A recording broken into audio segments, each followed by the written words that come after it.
Speaker number 6, Tom Huling. Please see me. Please see me, Tom Huling.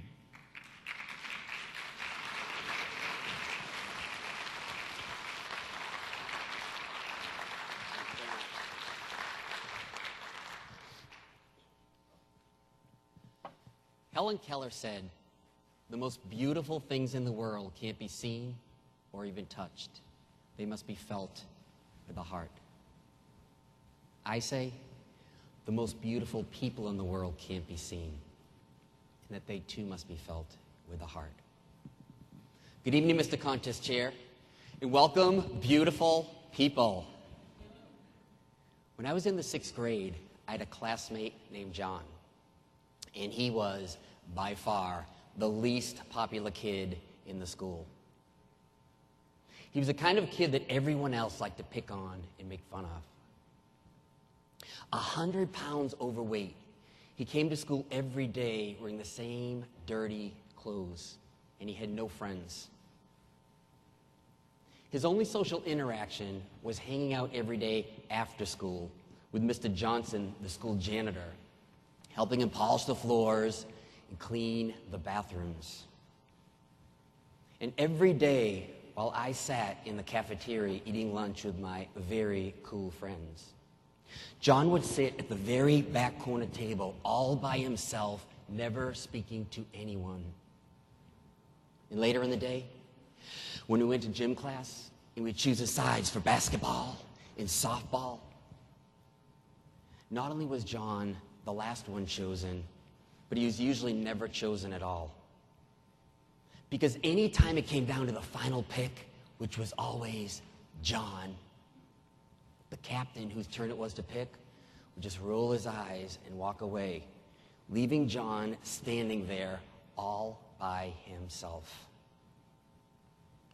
One Friday afternoon, I was running late after gymnastics practice, and I had to run up to my locker. It was 6:55 p.m., because I remember thinking I'd better hurry in case the school closes at 7. The school at 6:55 is pretty vacant, and I could hear my footsteps echoing off the stairwell as I jogged up to the 3rd floor. If you'd been standing next to me when I came out into the hallway, you would have noticed the only person standing anywhere in sight alone at his locker was John. Now, I hadn't said 2 words to him all year long, because any time I'd seen him in the hallway, he was always slinking along with his head down, tucked up against the lockers, as if he were trying to be invisible.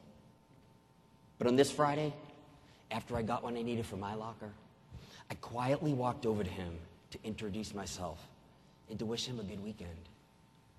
And to be quite honest, I had no idea what to expect. But as soon as I began speaking with him, his face lit up, and he very excitedly began telling me how he volunteers every weekend for an animal rescue service, and that this Saturday was the big annual fundraising event. And he was so excited to raise as much money as he could for the beautiful and defenseless animals whose job he felt it was to protect. A few minutes into the conversation, I realized I was speaking to one of the kindest and most compassionate people I'd ever met. But I doubted anyone had looked closely enough to see that. After we'd been standing there speaking for a few minutes, some of the more popular boys came walking back from football practice. And as they came by the 2 of us, one of them said to me, "Hey, Huling, who are those 2 guys you're talking to?" And they all laughed in unison. John just stood there and hung his head. And I did nothing. Later that evening, I relived that conversation 100 times. So ashamed and embarrassed I hadn't stuck up for him.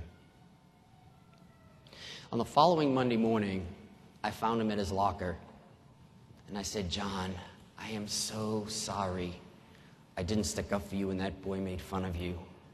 No one deserves to be treated like that.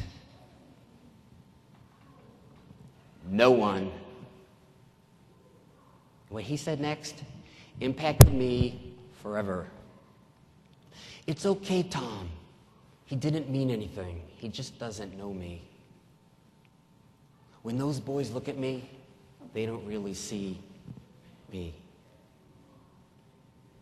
Ladies and gentlemen, kindness and compassion cannot be seen with a glance.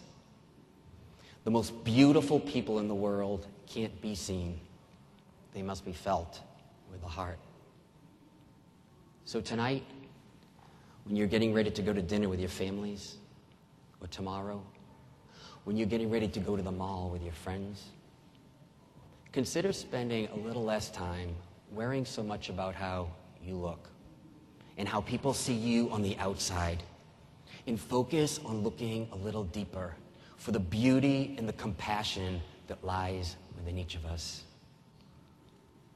When you look at things, see them with your eyes. But when you look at people, see them with your heart.